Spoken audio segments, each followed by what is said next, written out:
Hello வணக்கம். This is மகா exercise 4.2ல ஃபோர்த் சம்மா காஸ் இன்வர்ஸ் ஆஃப் 1/2 இன் முதன்மை மதிப்பை காண்க. ஃபஸ்ட்டு காசினுடைய மதிப்பை நான் எழுதிக்கிறேன். எனக்கு காசினுடைய மதிப்பு தெரியணும். அதுக்கு முன்னாடி சைன் தெரிஞ்சினாலும் நீங்கள் எப்பயும் 9th எப்படி சொல்லி தந்தோம் அதே மாதிரி எதாவது எழுதுங்க. சைன் 0 0 இது 1/2 1/√2 √3/2 இது 1 அப்படியே ரிவர்ஸில் வாங்க 1 √3/2 1/√2 1/2 இது 0. இப்போது இந்த டிகிரியை வந்து நான் ஆராயினில் சொன்னால் 90 டிகிரியை π/2ன்னு சொல்லுவோமா. இது π/3 இது π/4 கேப் இருக்குது பாரு சாமி, அதனால் π/, இது 6ன்னு சொல்லுவோம். ஓகே செல்லம். இப்போ இதில் போகிறது என்னென்னா காசினுடைய மதிப்பு இது என்ன தெரியுமா, y = நான் x = காஸ் இன்வர்ஸ் ஆஃப் 1/2ன்னு எழுதி இந்த இன்வர்ஸ் இந்த சின்ன பெருக்கலாம் மாறும். நான் தீட்டா ஈக்குவல் போட்டுக்கலாமே. So cos theta = 1/2. Cos theta மதிப்பு எப்போது 1/2ன்னு வரும் பாருங்கள். இதானே எத்தனை டிகிரி, 60 டிகிரி. இது சொன்னபோது π/3ன்னு சொல்லுவோம். ஓகேவா. அப்போ தீட்டா = π/3 அல்லது x = π/3. தீட்டான்னு எடுத்தால் தீட்டான்னு போடுங்க, எக்ஸ்ன்னு எடுத்தால் எக்ஸ்ன்னு போடுங்க. ஓகேவா. அடுத்தது 5வது கணக்கு. First 1 2 × cos inverse of 1/2 plus sine inverse of 1/2ன்னு வந்திருக்கு.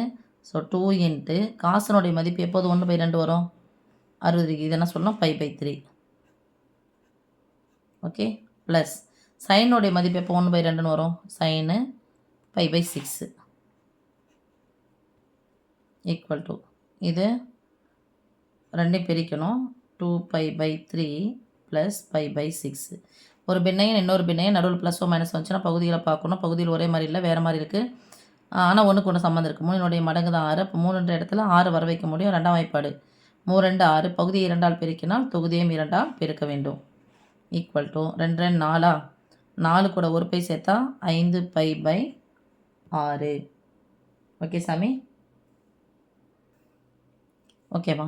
இந்த கணக்கில் நம்ம முக்கியமாக பார்க்க வேண்டியது என்ன தெரியுமா சாமி, சைனுடைய டொமைன் எப்படி இருக்கும், அந்த லிமிட் எப்படி இருக்கும்னா சைனுக்கு வந்து -π/2 டு +π/2, அதாவது -90 டிகிரிலேருந்து +90 டிகிரிக்குள்ளே இருக்கணும். ஓகே. ஏன்னா இங்கே மதிப்பு பார்த்து நான் அப்படியே போட்டுட்டேன். அடுத்தது காசுக்கு எப்படி இருக்கணும் அப்படின்னு சொன்னால் 0 to π இருக்கணும். 0னா +0லேருந்து 180 டிகிரிக்குள்ளே இருக்கணும். இது நமக்கு இந்த லிமிட்டை பார்த்தனால 90 டிகிரிக்குள்ளே தான் போட்டிருக்கேன், அதனால் இதெல்லாம் போட்டாச்சு. ஓகே சாமி. அடுத்து செகண்ட் பாருங்கள், cos inverse of 1/2 plus sine inverse of -1/2. இப்போ இதுக்குள்ளே இருக்கா பாருங்கள், இதுக்குள்ளே இருந்துச்சுன்னா 90 டிகிரிக்குள்ளே இருக்குதுன்னு அர்த்தம். இதுக்கும் மேலேனா பை, இதுக்கு மேலேனா பையனுடைய மதிப்பு தான் தேவை நமக்கு. காஸ் பையனுடைய மதிப்பு மட்டும் தான் -1 வரும். இப்போது காசினுடைய மதிப்பு 1/2ன்னு எப்போ கிடைக்குது பாருங்கள், காஸ் 1/2 π/3. π/3ன்றது இந்த எத்தனை டிகிரி, 60 டிகிரி. 60 டிகிரின்றது 0லேருந்து பைக்குள்ளே தான் இருக்குது. ஓகேவா. அடுத்து ப்ளஸ் சைன் இன்வர்ஸ் ஆஃப் -1. எனக்கு +1 தான் தெரியும்.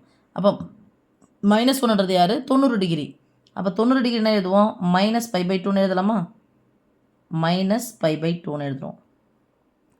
இப்போது ஒரு பின்னையன் இன்னொரு பின்னையன் வந்து நடுவில் மைனஸோ ப்ளஸ் வந்துச்சுன்னா பகுதிகளை பார்க்கணும். பகுதிகள் ஒரே மாதிரி இருக்கா, இல்லை வேறு மாதிரி இருக்குது. ஒன்றுக்கு ஒன்று சம்மந்தம் இல்லாமல் இருக்குது. இது ரெண்டுமே பகா எண்கள். அப்போ ரெண்டுத்தையும் பெருக்கணும். எப்போ சம்மந்தம் இல்லாமல் இப்போ ரெண்டுத்தையும் பெருங்க, ரெண்டுத்தையும் பெருக்குனா குறுக்க பெருக்கணும். அப்போ 2 × π 2π -3 × π 3π பை இன்னொன்று 3 2 6. இப்போ ஒரு மைனஸ் வந்தால் கழிக்கணும். பெரிய என்னது சின்ன என்ன கழிச்சு பெரிய குறி போட்டால் -π/6. ஓகே செல்லம். இப்போ இந்த லிமிட் பார்க்கும்போது இந்த லிமிட்டுக்குள்ளே தான் நமக்கு இருக்குது, -π/2ல் தான் இருக்குது. அதனால் நம்ம அப்படியே எடுத்துக்கலாம். அடுத்து தேர்ட் ஒன்மா, cos inverse of cos of π/7 × cos of π/17 minus sine × π/7 × sine π/17 கொடுத்துருக்காங்க. மாறாமல் வந்திருக்கு. அப்போ மாறாமல் வந்தால் காசு, அது முன்னாடி ரெண்டுமே காசாக வந்துச்சுனாவே காசுன்னு போடுங்க. So cos inverse of cos of A இங்கே மாறாமல் வந்துச்சுன்னா குறி என்ன பண்ணிக்கணும், மாற்றிக்கணும். a + b. ஏவுக்கு பதிலாக என்ன போட போகிறேன் பாருங்கள், π/7. பிக்கு பதிலாக என்ன போட போகிறேன், π/17. அப்போ காஸ் இன்வர்ஸ் ஆஃப் π/7 + π/17. இப்போ பார்த்தீங்கன்னா ஒரு பின்னையன் இன்னொரு பின்னையன் இருக்குது சாமி. நடுவில் ப்ளஸோ மைனஸ் வந்துச்சுன்னா பகுதிகளை பார்க்கணும்.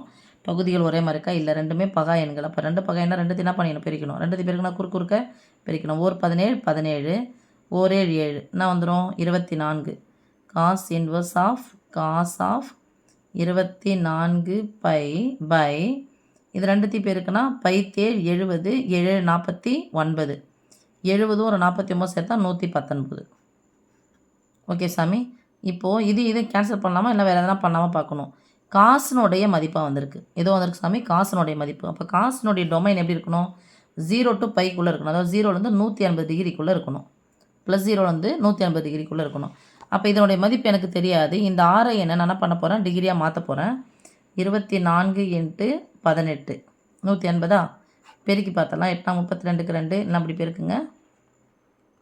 8 32 பாக்ஸ் 1 2 பாக்ஸ் குறுக்கு பெருனா 8 2 16 இங்கே ஒரு நாள் 4 கூட்டினா 20 கடைசியில் இது 3 இங்கே 4 4320 ஒரு 0 சேர்க்கணும் இல்லையா? அதை எதால் வகுக்கணும்? 119ஆல் வகுக்கணும். 4320ல் எத்தனை 119 இருக்குது? சப்போஸ் இது 100ரூபான்னு வச்சுக்கிறேன். இது 400 இருக்குது. இது 19 ரூபா. 4 19 ரூபான்னா 4 40 ரூபான்னா 80 ரூபா போயிடும். அப்போ 3 முறை போட்டு பாருங்கள். 3 9 27 7 மீதி 2 1 3 3 3 2 5 1 3 3 இப்போது 300 ஓகே. 2ல் 7 நீங்கள் அது 12 12ல் 7 நீங்கன்னா 5 இங்கே 1 கொடுத்துட்டோம். அதனால் இப்போ 2 இருக்கும். 12ல் 5 நீங்கன்னா 7 இங்கே இறக்குனா 0. இங்கே பாரு சாமி 350 350 கூட்டினா தான் நமக்கு என்ன வரும்? 700 வரும். அப்போ இது 3 முறைன்னா இது எத்தனை முறை வரும் நமக்கு? 6 முறை.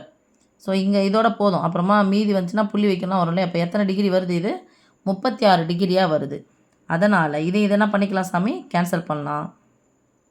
Equal to 24 pi by 119. அதுதான் சாமி நமக்கு ஆன்சர். ஓகே. வந்துச்சுன்னா தான் அந்த லிமிட்டுக்குள்ளே வந்துச்சுன்னா தான் 0லேருந்து 180க்குள்ளே வந்தால் மட்டும்தான் நம்ம அந்த லிமிட் எடுக்கணும். இல்லைன்னா அதை பையாக மாற்றி அதுக்கப்புறம் எடுத்து போடணும். ஓகே சாமி. தேங்க்யூம்மா.